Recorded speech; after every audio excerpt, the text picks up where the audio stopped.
বটবটি, করলা সব মিক্স সবজি আমি কেটে ধুয়ে নিয়েছি। এখানে তেলের মধ্যে দিয়ে দিলাম কাঁচা লঙ্কা, করলা, লবণ হলুদ দিয়ে আমি ভেজে নেব।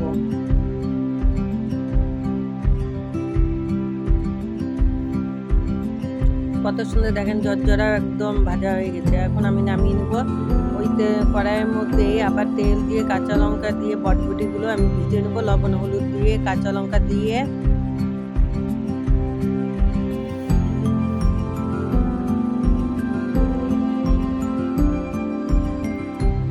বটবটি ভাজা হয়ে গেছে, এখন আমি নামিয়ে রেখে দেব।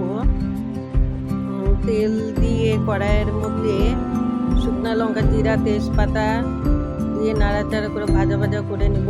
এখন কেটে রাখা সব সবজিগুলোকে দিয়ে দেব। মিশাল সবজি কয়েকটা 5-6টা কাঁচা লঙ্কা, লবণ হলুদ দিয়ে ভাজা ভাজা করে নেব। থেকে 2টা শুকনো লঙ্কা, 5 ফোড়ন ভেজে নেব। এর মধ্যে সামান্য একটু সাদা তিল দিয়ে দেব। সাদা তিল দিয়ে ভাজা ভাজা করে মিক্সচারে পিষে নেব। তরকারিটা ভাজা ভাজা হয়ে গেছে, এখন আমি অল্প একটু জল দিয়ে আমি আবার একটু সিদ্ধ করে নেব, কেন কি গাজরগুলো তাড়াতাড়ি করে সিদ্ধ হয় না। এখন তরকারিগুলো সিদ্ধ হয়ে গেছে, এখন আমি ভাজা মশলাগুলো দিয়ে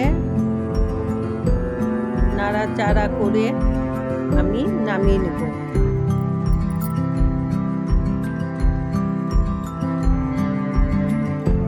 এইদিকে ভাত বসিয়ে দিয়েছি, ভাতও হয়ে এসছে।